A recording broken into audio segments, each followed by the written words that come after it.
I was thinking about National Treasure as I answered this question. And one quick bit of bad news. So it turns out in an interviewer once asked Nicolas Cage if he ever actually stole the Declaration of Independence, and 2, if he thought he'd be able to if he had to which he answered no and no. So if Nicolas Cage can't do it, I feel like it's a pretty tough job. So I don't know what hope we have. Yeah, virtually impossible. So Ben's answer is just, I wouldn't, because I can't. Right. You know, like that's pretty, we got to sort of grade on a curve here because like I expected him to be able to do it. So if he can't, I don't know.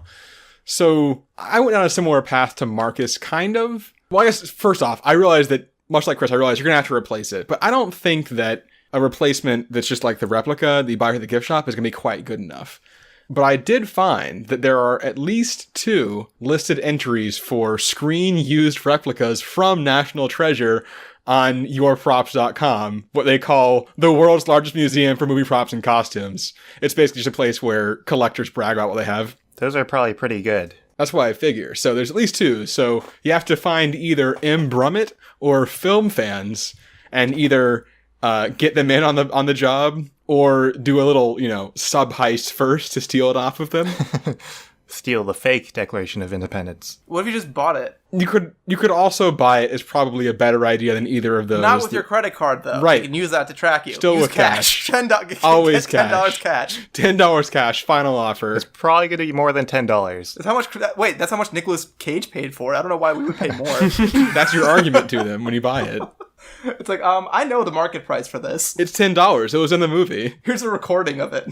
I have video evidence of someone buying this for $10, so you can't sell that on me. So you get your movie accurate replica declaration, and I agree with Marcus that I feel like getting it from the archive is going to be very tough. So I think I figured out a way to get it out into the wild that does not involve faking an apocalyptic event. Okay. So the best thing that I come up with was basically get National Treasure 3 made and get the government to agree to a photo op with Nicolas Cage and the Declaration of Independence.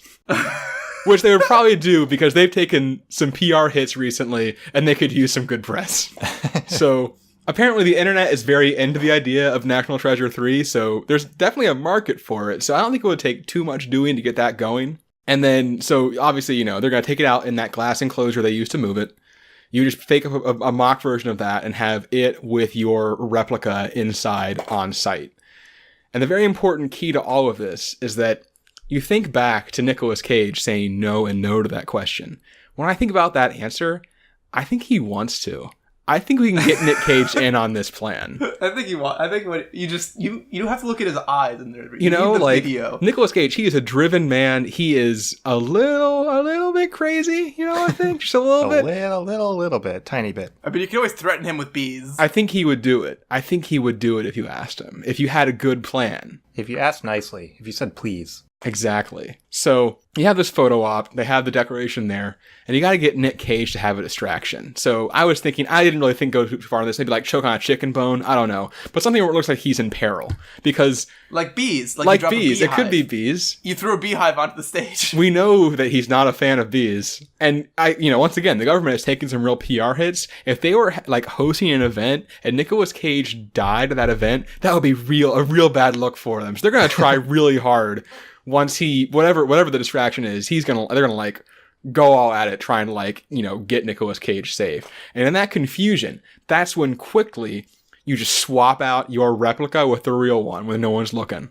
Because they're all distracted by Nicolas Cage, like choking on a chicken bone or whatever. I need to just imagine you like standing behind Nicolas Cage, like, one of those nameless people in a suit, like, behind the stage. Right. Just, like, whistling while you have, like, a 4.5 foot, like, glass encased prop, like, behind your back. Just, like, don't mind me. So, actually, the other thing I thought of, too, is you could also do a cross-promotion with, like, the new Oceans movie and have them pretend, quote unquote, to steal it, but they actually do steal it and replace with a fake. Actually, yeah, that's the thing too. You could be like, I'm here. I have the backup Declaration of Independence in case something happens on the way here. We still have the photo op. Exactly. It's perfect. So you stole the fake Declaration of Independence from the movie company, and then you lobbied for the movie company to make another one. You could have just joined the movie company. I mean, that would be a way to get through. You know how hard it is to get a job in movies nowadays? That's true. It's very tricky. I mean, it's harder than stealing the Declaration of Independence, probably.